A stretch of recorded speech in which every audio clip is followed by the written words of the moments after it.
And welcome back to the hot stage via the hot lap. We are talking Monte Carlo. We're talking Rally 2024. Let's get into it. So, essentially, 2024 Rally Monaco is pretty much at the end of the month. We're having a very early preview, and we're looking at Evans set for Montecarlo Test. Also, we'll be looking at the weather for Monte Carlo. Snowy and, well, it is the middle of the winter, so you have all seasons but sun pretty much.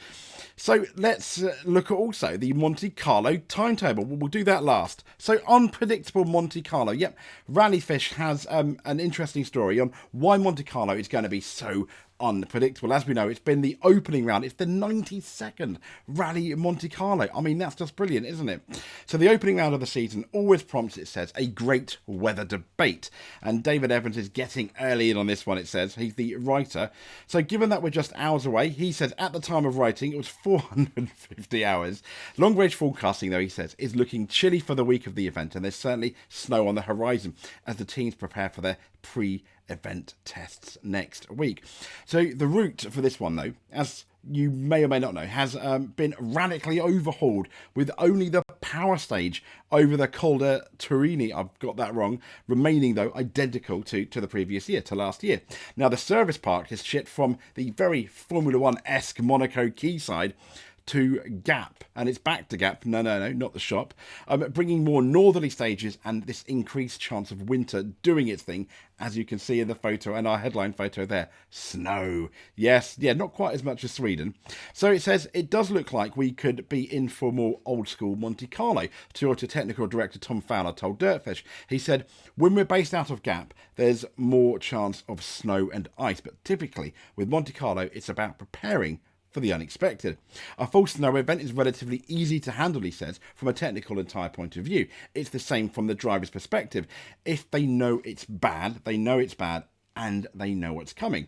Kind of like when you've got like a wet weather in Formula One for the whole race, you know it's going to be wet. The grip might change a tiny bit, but it's going to be fairly consistent.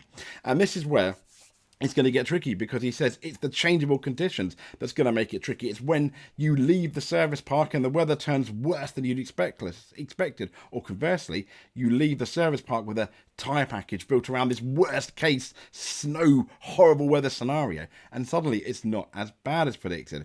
Both of those leave you driving in conditions not as you expected, and that's where the Monte Carlo experts come in. For example, Ogier, Seb, good old Seb, come to the fore, and they have an ability to drive almost any car in any condition. To succeed at Monte Carlo, that's what you have to do. And it says running out of Monaco, though, is always a highlight, but to see the service park backdrop by the world's most famous harbour is a great promotion from the sport. But the mountains closer to the sea invariably don't get this same snowfall as those further into France. If it's winter you want, Gap's the go-to. And at the time of writing, it's 450 hours. It's a bit less than that, but it's still nearer the 450-hour mark, unfortunately, for all you rally fans out there. Also, in other news, we've got Evans gears up for Monte Carlo Test. Yes, Toyota Gazoo's lead driver now, Alfred Evans, will begin his Rally Monte Carlo preparations for next week's pre-event test, and possibly the favourite for many Great Britons that are looking for the Welshman to win. He finished second last year. Can he go one better this year? So, as we know, he finished runner-up and skipped the opportunity for seat time in the WRC Finland last month while he recovered from injury sustained in a bike accident. Now, speaking after the festive break, it says, team principal confirmed that Evans is very much on track for the season ahead. He said, we haven't made any changes to the test schedule. The plan is the same. Elfyn will test with the rest of the drivers. He did miss some driving in Finland last month, but that was more of an opportunity for the drivers to get some early Sweden running in when we had good conditions in Finland. I don't think he missed much, he said, but Taku was able to use this day, so we still got some time with the car. Now Elfyn can come back to the pre-event test, make sure he is ready for the start of the season, and after starting his time with Toyota with a pair of strong podiums in the Principality, Evans went off the road while running in second in 2022 and suffered a puncture while the victory fight with teammate OJ 12 months ago.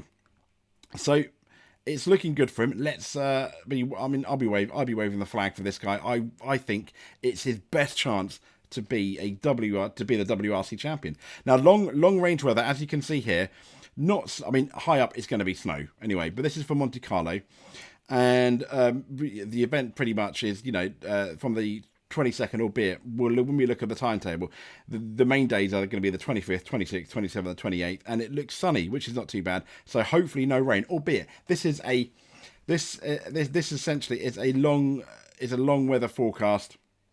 So it's going to be interesting because Monte Carlo is near the sea. Kind of like if any of you watched the Grand Prix in Max Verstappen's home country in the Netherlands, that was very changeable conditions, and it's really hard to predict up in the mountains what that weather will do. Just like that Durfish article.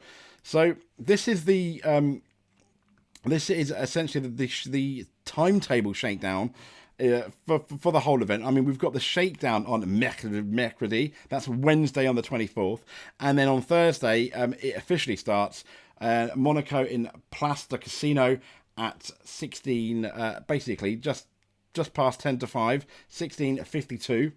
And then we've got stage 1 at 20:35, and then at 20:90, and then, quite late in the day at 21:58. Well, I mean, that is late. But then on Friday, we've got morning running, as you can see there, starting just before 9 o'clock, and ultimately ending at 6 o'clock on 3 stages. Saturday, the next 3 stages, once again 8 o'clock, finishing about 5 o'clock, and last but not least is Sunday, the whole thing finishing at 4 o'clock. But as you can see there.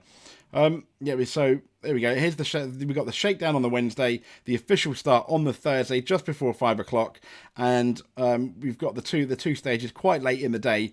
On Friday, on the 26th, you have starts just before 9 o'clock, ending at 6, with stage 3, 4, 5, 6, 7, and 8, and then you've got Saturday starting again at 8 o'clock, just past 8 in the morning, finishing at 5 with stage 9, 10, 11, 12, and 13, and 14. And last but not least is the Sunday, starting at 7 in the morning. I do believe that's going to be local time. So if you're in the UK, it'll be we're an hour ahead. And 16:15, finishing just past 4. I'm assuming that is local time because this is on the Rally Monaco Monte Carlo website I'm looking on. And in terms of maps, if you're interested, I mean, here's day 1. Look at that. That's essentially day 1 on Thursday. I believe that's like the shakedown and the first couple of stages. We've got day 2 here. And I mean, look at that. It's just absolutely immense. I'm used to obviously following Formula 1, but these rally things, it's just absolutely crazy. I mean, when you look at all the stages, you can go to the website acm.mc. It is. There'll be a link in the description and check out all the maps. It's absolutely fantastic.